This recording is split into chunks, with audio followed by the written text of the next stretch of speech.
नमस्कार दोस्तों, ocean network में आपका स्वागत है। मैं हूं ओमकार चौधरी।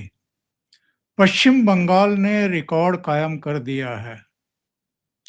ऐतिहासिक टर्नआउट हुआ है। 5 बजे तक 90% मतदाताओं ने अपने मताधिकार का प्रयोग किया है। 3 बजे तक ये 78% था और 2 घंटे में 12% और मतदाता मतदान केंद्रों पर पहुंचे और अपना वोट कास्ट किया। इसका मतलब क्या है, जरा समझने की कोशिश करेंगे। लेकिन अधिकांश का मानना है कि 4 मई और ममता गई गई ममता गई। तो वीरेंद्र नाथ भट्ट साहब का स्वागत कर लेते हैं। लखनऊ से जुड़ गए हैं, परिचय की जरूरत नहीं है। वरिष्ठ पत्रकार, अनुभवी पत्रकार, बहुत स्वागत है आपका। नमस्कार। नमस्कार। नमस्कार। तो इसका मतलब क्या निकाला जाए? 90% टर्नआउट। जो लोग कह रहे थे कि देखिए, एफआईआर के बाद तो मत प्रतिशत घट जाएगा, ये हो जाएगा, वो हो जाएगा, मेरा मानना ये था कि जो मर गए हैं वो छट गए, जो डबल थे वो छट गए, जो बांग्लादेशी थे, म्यांमार के थे, रोहिंग्याज थे, वो छट गए। अब तो 100% असली मतदाता बचे हैं। थोड़े बहुत फर्जी या फेक बचे होंगे, वो डाल नहीं पाएंगे वोट जिस तरह के इंतजाम है। और मुझे लगता है कि वही बात सामने आ रही है।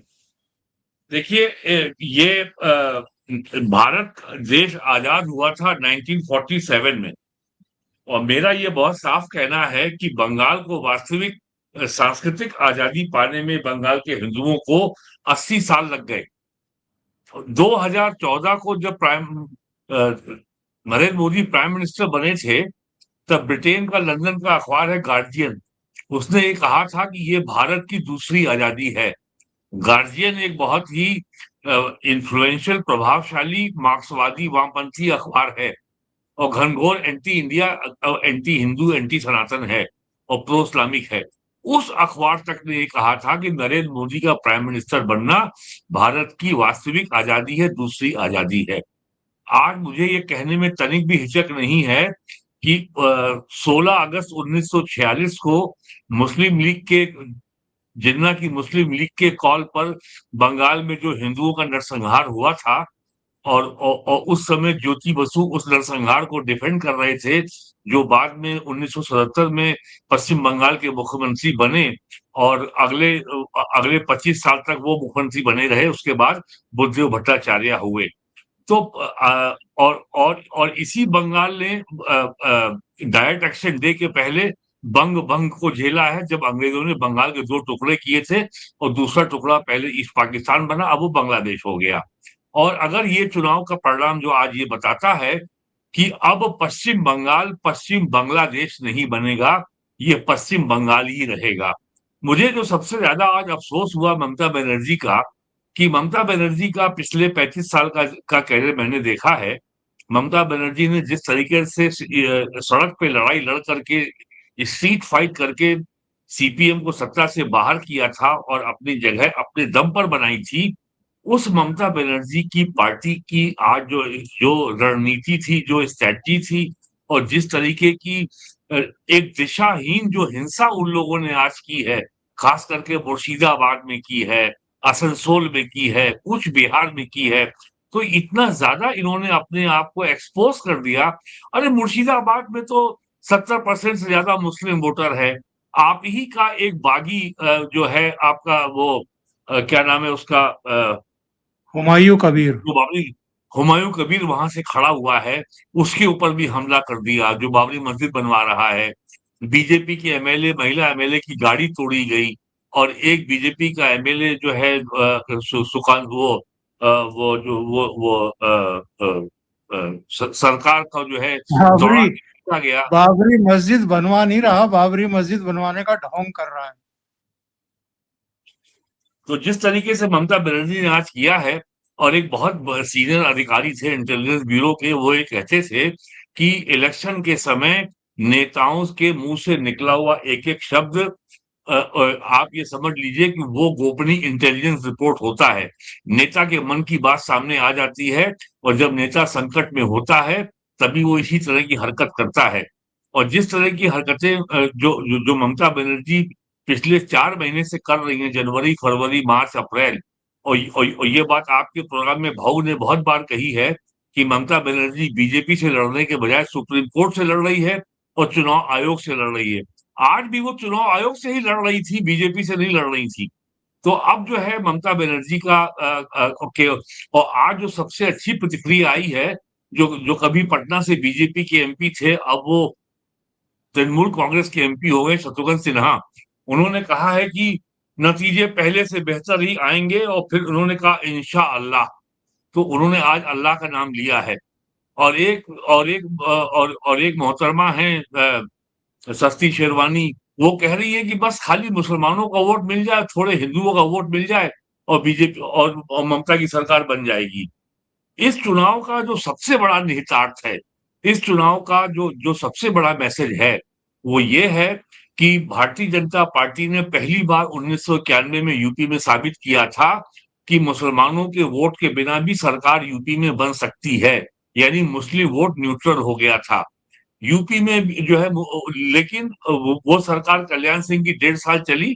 उसके बाद सपा बसपा की गठबंधन की सरकार बनी 1993 में, और फिर जो है सपा बसपा का दौर चलता रहा। उसके बाद जो है इस दौर में 4 बार मायावती जी मुख्यमंत्री बनी, 3 बार मुलायम सिंह यादव बने, 1 बार अखिलेश यादव बने। लेकिन 2017 में बीजेपी ने मुस्लिम वोट जो है, इसकी वीटो पावर है, और यही तय करेगा कि सरकार किसकी बनेगी। बीजेपी ने उस मिथक को ध्वस्त कर दिया। उसके बाद बीजेपी ने जेडीयू के साथ गठबंधन करके बिहार में मुस्लिम वोट से ही सरकार बनती है, इस मिथक को ध्वस्त किया। आज से 10 साल पहले बीजेपी ने आसाम में हेमंत बिस्वा शर्मा की लीडरशिप में चुनाव लड़ करके, जबकि वहां मुस्लिम वोट 40% है, बीजेपी ने इस मिथक को ध्वस्त किया कि मुस्लिम वोट के बगैर के बिना सरकार नहीं बन सकती है। बीजेपी ने कहा मुस्लिम वीटो नहीं चलेगा। अब कोई कोई पॉलिटिकल प्रोग्राम हो, कोई आधार हो, आप विरोध करिए, स्वागत है।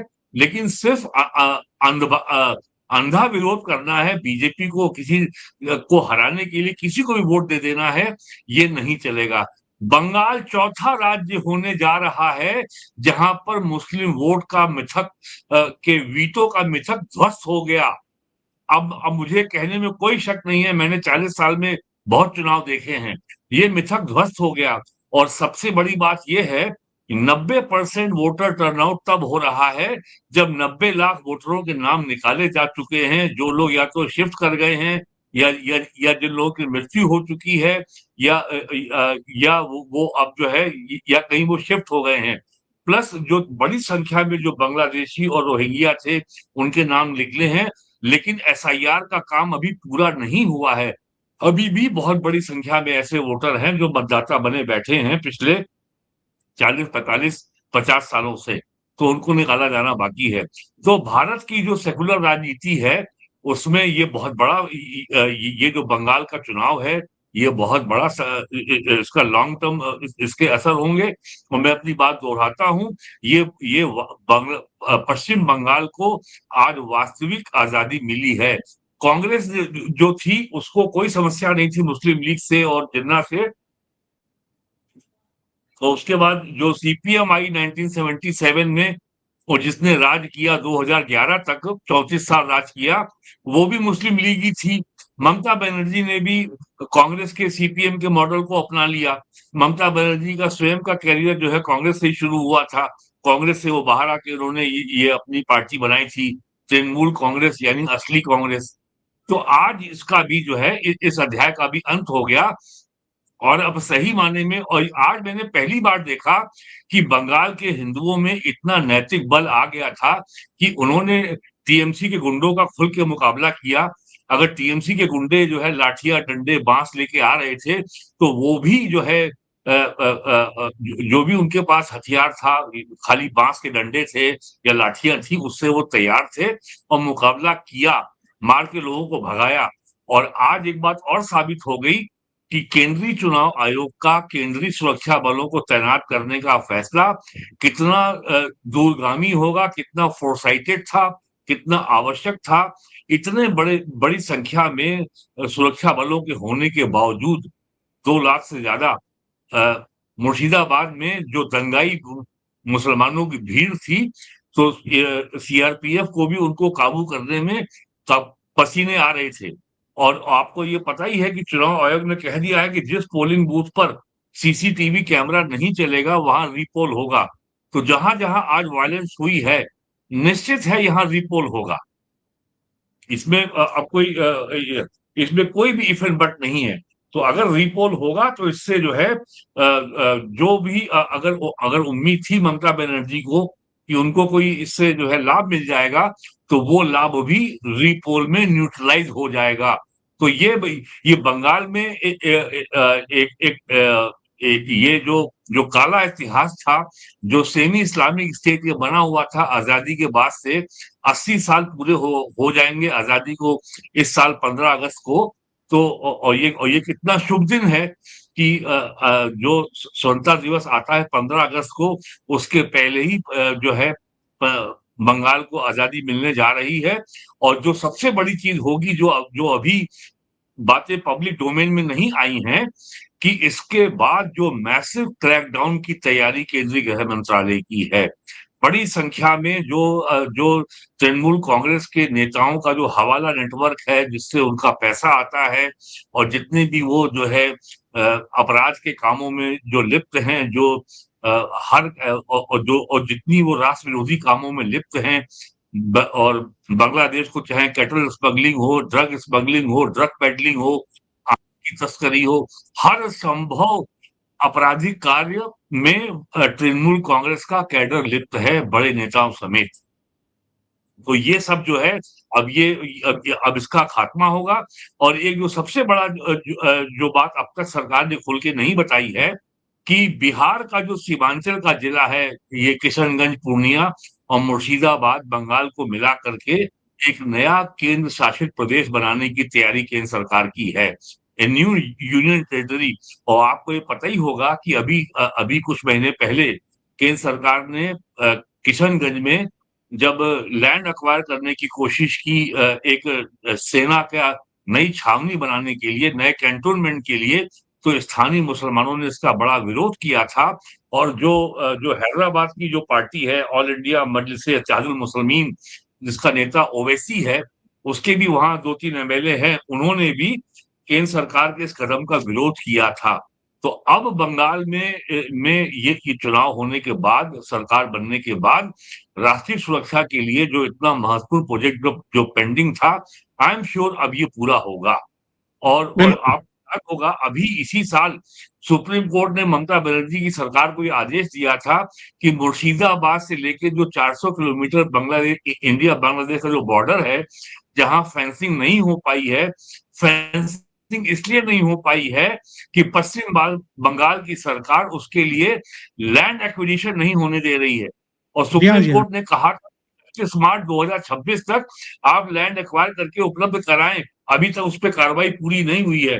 तो आज का जो पोलिंग है चौधरी साहब, ये भारतीय राष्ट्र राज्य के भविष्य के लिए बहुत ही सुखद संकेत है। जिन 4 राज्यों का आप जिक्र कर रहे थे, उत्तर प्रदेश, बिहार, असम और अब पश्चिम बंगाल, इसमें आप महाराष्ट्र को भी जोड़ सकते हैं। वहां भी बिना मुसलमानों के वोटों के ही भारतीय जनता पार्टी की सरकार बनी है। लेकिन प्रधानमंत्री नरेंद्र मोदी ने कहा है कि झाल मुड़ी मैंने खाई, मिर्ची कहीं और लगी है। और उन्होंने ये भी कहा है कि 4 मई को मिठाई के साथ साथ पूरे पश्चिम बंगाल में और बाहर भी झाल मुड़ी भी बांटी जाएगी खाने के लिए लोगों को। तो वो कोई मौका चूकते नहीं है। जानकारी तो सारी मिल ही रही होगी कि बम्पर वोटिंग हो रही है हर तरफ से। और अभी मैं देख रहा था शुभेंदु अधिकारी, जो नंदीग्राम से आज चुनाव मैदान में है, उनकी आंखों की चमक देखने लायक है। आपने एक बात गौर नहीं की, जब प्राइम मिनिस्टर झाल मुड़ी खा रहे थे, तब उन्होंने केवल 10 रुपए की झालमुड़ी ली थी, वो 20 रुपए की देने को तैयार था। अगर प्राइम मिनिस्टर कहीं 100 रुपए की झालमुड़ी अगर ले लेते और वहां पे जो जो लोग एकत्रित थे, यदि उनमें बांट देते, तो तृणमूल कांग्रेस तुरंत चुनाव आयोग के पास शिकायत करती कि ये जो है जनता में उपहार बांट रहे हैं और ये करप्ट प्रैक्टिस है। और फिर बिल्कुल। भी उस 10 रुपए की झालमुड़ी से भी प्राइम मिनिस्टर ने उसके कुछ आस-पास लोगों को बाँटे थे और एक लड़की ने खाया, कहा ये तो मेरे लिए प्रसाद है। तो उस झालमुड़ी के लिए कहा। तो ये तो और आप देखिए कि इलेक्शन कैंपेन के दौरान प्राइम मिनिस्टर ने एक जो जो सामान्य स्नैक है, एक नमकीन है पश्चिम बंगाल का, उसको नेशनल स्नैक बना दिया। अब पूरा देश जान गया कि झालमुड़ी क्या होता है। अब भाई बंगाली तो पूरे देश में फैले हुए हैं, यूपी में भी बहुत बड़ी संख्या में है, बिहार में भी हैं, महाराष्ट्र में भी हैं, दिल्ली में भी हैं, पंजाब में भी हैं, हरियाणा में भी हैं। तो अब झालमुड़ी जो है बंगालियों को पूरे देश में मिलेगी, आप देखिएगा। वो हो सकता है कि जो बड़ी स्नैक कंपनियां हैं जैसे हल्दीराम है, वो झालमुड़ी की ब्रांड ही लॉन्च कर देगा, ये भी है। तो ये जो है और कैसे आम जनता के हृदय में स्थान बनाया जाता है, कैसे आम जनता से सीधा संपर्क किया जाता है, किसी भारी भरकम मीडिया की और टीवी कैमरे की और एडवर्टाइजमेंट कैंपेन की, महंगे कैंपेन की जरूरत नहीं है। अगर प्राइम मिनिस्टर संवेदनशील है, अगर जनता की नब्ज को समझते हैं, तो प्राइम मिनिस्टर या कोई भी नेता can establish an instant rapport with the common people. और यही पीएम ने किया। ये बात ममता बनर्जी को समझ में नहीं आई और ममता बनर्जी ने तो प्राइम मिनिस्टर के लिए इतने भद्दे शब्दों का प्रयोग किया जिनको मैं आपसे कह भी नहीं सकता। इतने ज्यादा भद्दे शब्द थे और वो भी एक महिला मुख्यमंत्री के मुंह से इतने भद्दे शब्द। और ममता बनर्जी को तो ये जो है अपना सौभाग्य मानना चाहिए कि वो तो सेकुलर जिहादी इकोसिस्टम का हिस्सा हैं। वरना जिस तरीके की टिप्पणी उनके बारे में सुप्रीम कोर्ट ने आईपैक के बारे में की है, अगर ऐसी टिप्पणी किसी बीजेपी के मुख्यमंत्री के बारे में होती, तो आज सुबह से दिल्ली का जंतर मंतर में 20,000 लोग इकट्ठा हो गए होते कि सरकार को बर्खास्त करो, ये हो जाता।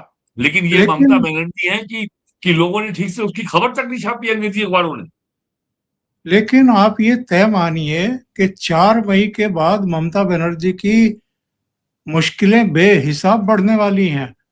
कल शाम को मैं सुप्रीम कोर्ट की टिप्पणी पढ़ रहा था, आईपैक पर जब छापा पड़ रहा था 8 जनवरी को, और ममता बनर्जी ने वहां प्रतीक जैन के घर पहुंचकर, दफ्तर पहुंचकर कुछ दस्तावेजों को जिस तरीके से कब्जे में लिए, तो सुप्रीम कोर्ट का कहना था कि ममता ने जांच में जो दखल दी है ये लोकतंत्र को खतरे में डालने का काम किया है।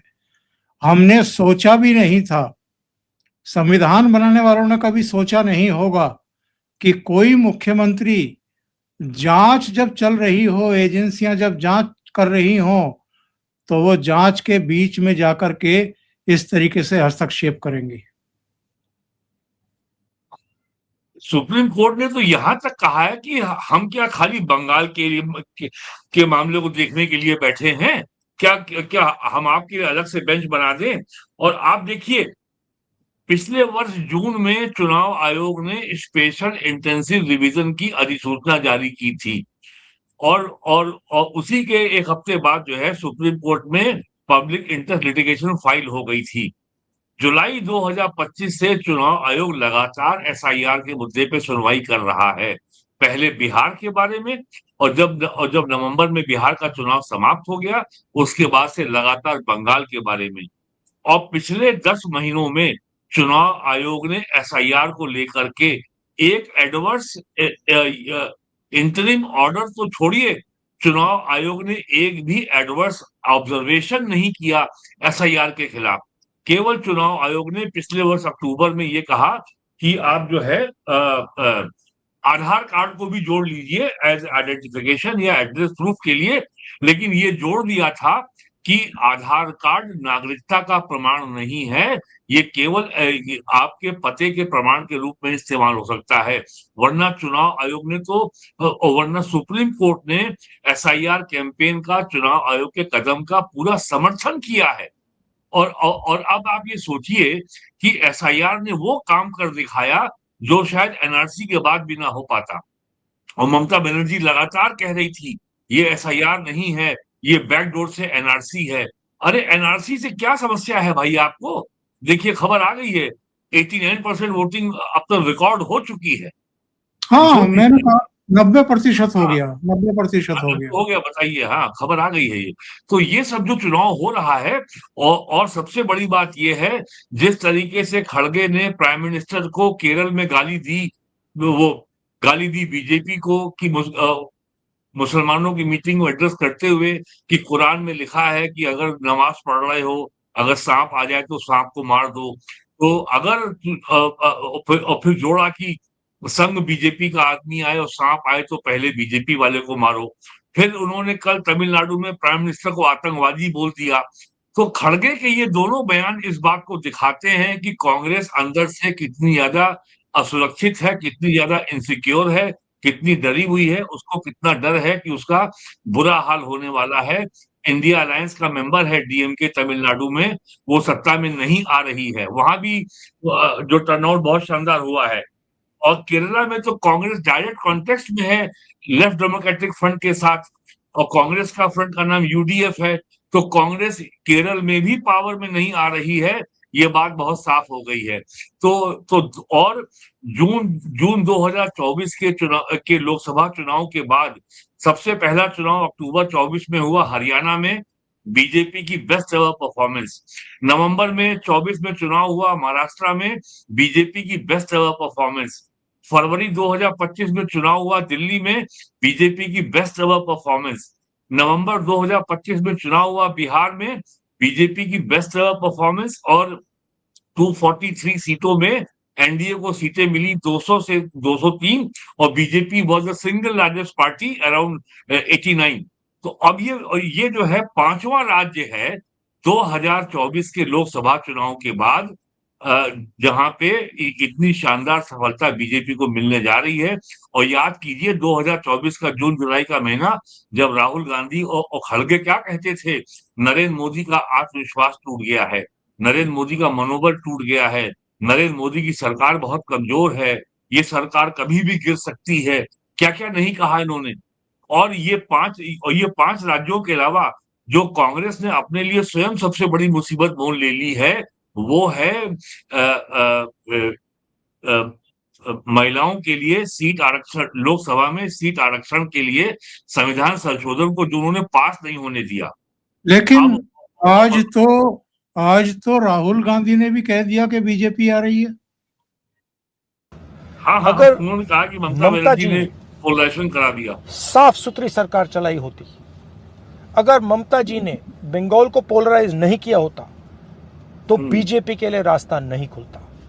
भाई और बहनों, कांग्रेस पार्टी बीजेपी से लड़ती है और बीजेपी जानती है कि कांग्रेस पार्टी ही बीजेपी को रोक सकती है।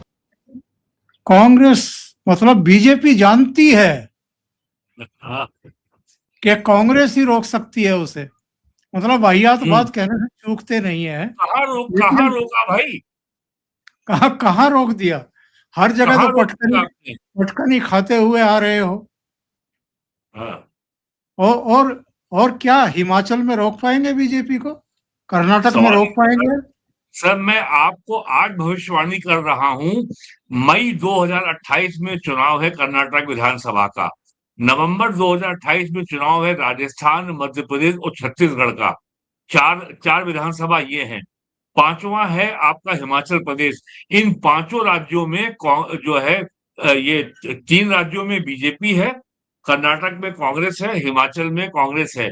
इन पांचों राज्यों में बीजेपी आ रही है, 3 राज्यों में वापस हो रही है, और कर्नाटक और हिमाचल में वो कांग्रेस को सत्ता से बाहर करके सत्ता में आ रही है। और शायद 6वां राज्य तेलंगाना है, जहां पर भी 28 में चुनाव है। तो 6 राज्यों में चुनाव है। तो यानी 29 का लोकसभा चुनाव होने के पहले एक तरीके से भारत में एक रेफरेंडम हो जाएगा, एक जनमत संग्रह हो जाएगा, ये चीज होने जा रही है। और अभी लोगों को अंदाजा नहीं है कि ये कितनी बड़ा इतिहास बनने जा रहा है कि ईस्टर्न इंडिया में बीजेपी को 1 महीने में 2 मुख्यमंत्री मिलने जा रहे हैं। एक अभी मिला है 1 हफ्ते पहले बिहार में, और अगले 10 दिन में मिलने जा रहा है बंगाल में। ईस्टर्न और देखिए, ईस्टर्न और नॉर्थ अगर आप नक्शा बिछा के देखें तो अब केवल हिमाचल और पंजाब में गैर बीजेपी सरकार है, बाकी सारे में भारतीय जनता पार्टी की सरकार है। ईस्ट में केवल बचा है झारखंड बस, और कुछ नहीं है। और झारखंड में भी बीजेपी को अगली बार सत्ता में आने से रोक नहीं सकते आप। जो बीजेपी के समर्थक वर्ग, जो बीजेपी की नीतियों को लेकर के बहुत बेचैन था, बहुत अधीर था कि बीजेपी बंगाल में कुछ करती क्यों नहीं है, बीजेपी ममता बनर्जी की सरकार को डिसमिस क्यों नहीं करती, बर्खास्त क्यों नहीं करती, क्यों नहीं, ये सब सवाल लोगों के मन में पिछले 5-7 सालों से लोगों के दिमाग को मस रहे हैं। अब ये पश्चिम बंगाल के चुनाव ने ये साबित कर दिया है कि जो आपके सामने राजनीतिक चुनौती है, उसका संसदीय लोकतंत्र में जो संवैधानिक पद्धति है कि आप अपने विरोधी से चुनाव के मैदान में उससे लड़कर उसको परास्त करें, यही राजनीतिक चुनौती का समाधान है। और ये एग्जीक्यूटिव पावर के जरिए आप एक पॉलिटिकल चैलेंज को अगर सरकारी तौर तरीकों से हल करेंगे तो समस्या का समाधान नहीं होगा। और पिछले ये मार्च 2024 में लोकसभा चुनाव की प्रक्रिया प्रारंभ हो चुकी थी। अरविंद केजरीवाल जेल चला गए थे और उन्होंने जेल में रहते हुए सरकार चलाई, मुख्यमंत्री पद से इस्तीफा नहीं दिया। ये बहुत डिमांड हो रही थी कि अब ये मौका है कि दिल्ली की सरकार को बर्खास्त किया जाए, लेकिन केंद्र सरकार ने ऐसा निर्णय नहीं लिया। पूरा इंतजार किया 11 महीने का, और फरवरी 2025 में अरविंद केजरीवाल आम आदमी पार्टी को चुनाव के मैदान में परास्त किया और उसके पाखंड का पर्दाफाश किया। अब उसके पास उल-जलूल आरोप लगाने को कुछ नहीं है। उसी तरीके से आप अगर आर्टिकल 356 का प्रयोग करके ममता बनर्जी की सरकार को अगर बर्खास्त करते, तो एक अपने लिए घायल शेरनी के रूप में नई चुनौती खड़ी करते। अब ममता बनर्जी जब मैंडेट उसके खिलाफ जा रहा है, तो ममता बनर्जी के पास अब उल-जलूल आरोप लगाने का, सरकार से लड़ने का के लिए वो जन समर्थन उनके पास नहीं रहेगा।